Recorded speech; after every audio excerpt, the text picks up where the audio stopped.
A customer who loses a gift card is, from the store's perspective, a perfect customer. They paid full price, took nothing, and will never complain.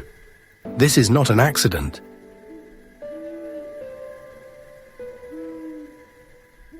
Every year, billions of dollars loaded onto gift cards are never spent. The industry has a quiet technical name for this money: breakage. And breakage is not a loss for retailers. It is a revenue line. To understand why, you need to see what actually happens the moment someone buys a gift card. Because the money moves in a way almost nobody realizes. When you buy a $50 gift card, the store collects $50 in cash immediately. But it records that money as a liability, not revenue, because it technically owes you $50 worth of goods. The moment that card is never redeemed, that liability disappears. The $50 converts directly into pure profit, with zero cost of goods, zero staff time, zero anything. This is why breakage rates are watched obsessively by retail finance teams. At major retailers, somewhere between 10 and 19% of all gift card value is never redeemed. On a program worth hundreds of millions, that is an enormous predictable income stream. So if unredeemed cards are this profitable, the obvious question is, how much of the card's design is quietly engineered to make sure you forget to use it? Start with the physical card itself. Gift cards are designed to feel like a present, not a financial instrument.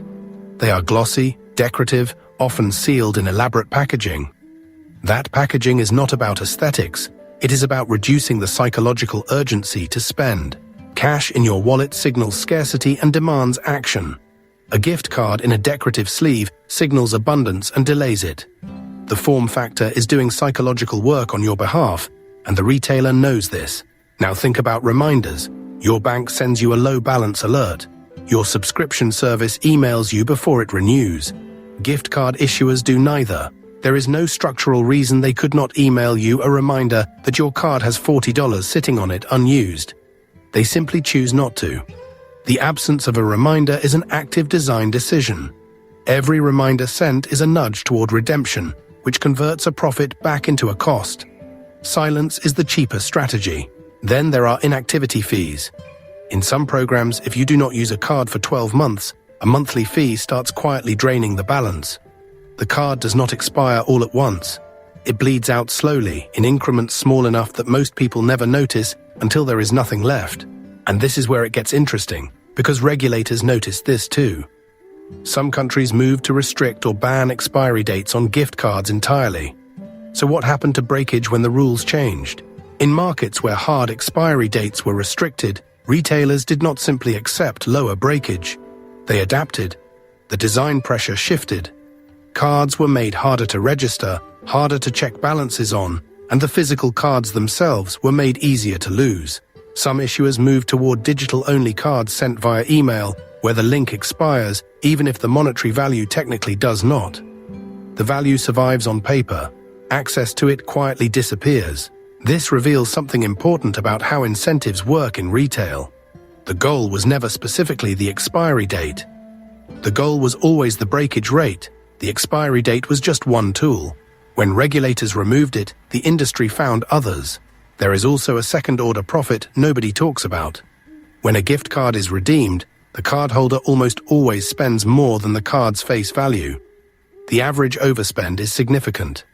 So even a redeemed card is engineered to trigger additional purchase behavior. The gift card is essentially a pre-commitment device that gets someone physically into the store, psychologically primed to spend, and already past the friction of deciding whether to buy. The card does not just represent revenue, it manufactures a buying occasion.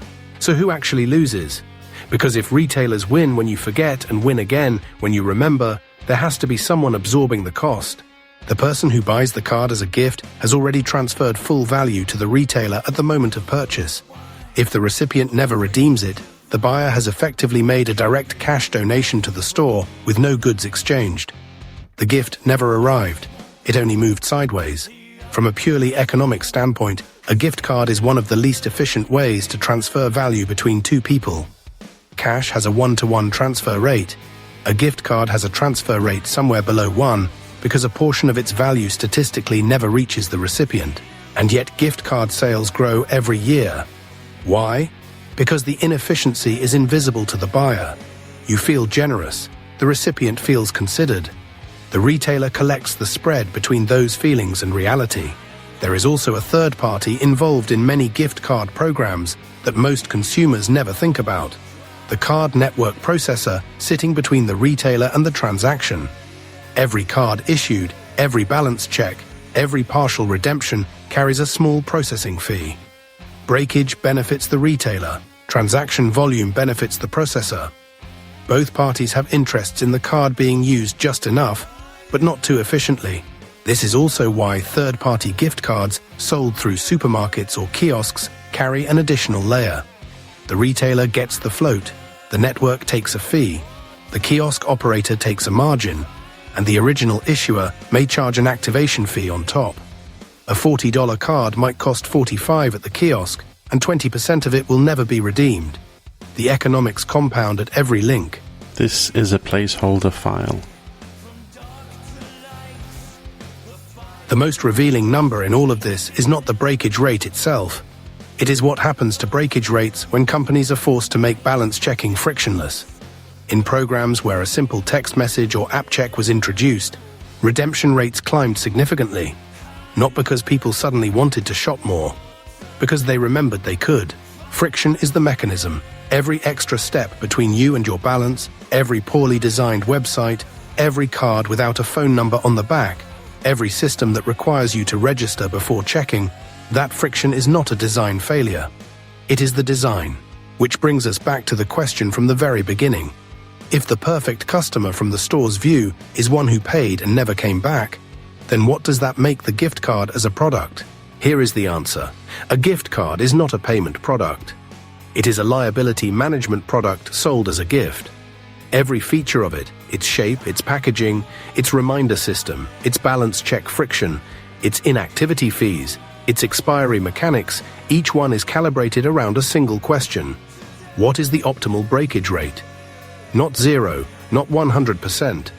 The optimal rate is whatever maximizes lifetime revenue without generating enough consumer anger to trigger regulation.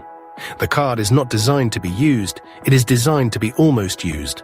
That one phrase reframes everything.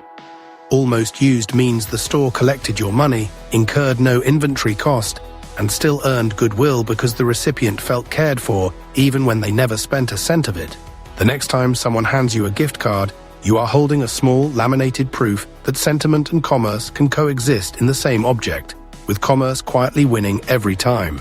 The hidden economics of gift cards are not complicated. Once you follow the money, they are just never explained. If this changed how you see the price tag, subscribe. There is a new one every week.